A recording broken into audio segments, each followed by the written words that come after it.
Every class and every subclass has their place in Destiny. This build revolves around ad control, as well as generating orbs for your fellow guardians and gaining your own super back quickly.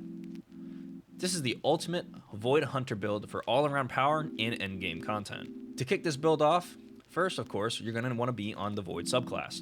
Primarily, you want to use the super ability Deadfall. This will make your tether last longer and have increased range for better effectivity. Next, you want the Exotic Boots Orpheus rig equipped to gain bonus super energy back for all of the enemies tethered. Next, we're going to dive into the subclass tree for the super. First, with the abilities, the only one that really can vary is the grenade that you decide to pick. In this instance, I use the Vortex grenade to pull enemies in and damage them after a duration after I tether them. For the aspects, we're going to start with Stylus Executioner. This way, defeating weakened, suppressed, and volatile enemies grant you invisibility and true sight. Next, we're also going to want to use Vanishing Step for an additional invisibility, gaining us some more survivability. Paired with this, I prefer to use the Gambler's Dodge so I can get my melee charge back after dodging near an enemy, and that allows me to apply a debuff to the target. Next, we're going to move into our Fragments.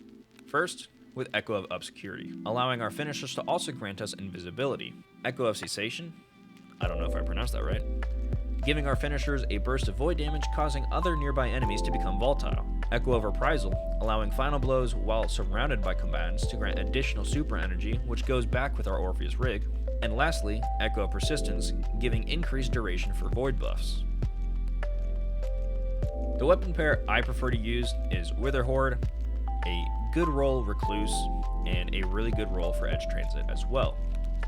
The armor mods can vary, but I'll leave them slotted for the dim link that I will leave in the description below so you can take a look at the whole build overall, and if you use dim yourself, you can also apply this entire build from the website very easily with like 1 or 2 clicks. And that will be left in the description below. This build pairs especially well with a Well of Radiance Warlock build for the new game mode Onslaught, allowing the tether to continuously generate orbs as well as return super energy due to the rapidly spawning enemies in the area, allowing for top tier ad control and super generation for you and your teammates. That's all for this build. If you enjoyed watching this build guide, let me know down in the comments below what your thoughts are and if you have any suggestions. Subscribe to see more content like this in the future and to stay up to date, and I'll see you guys next time.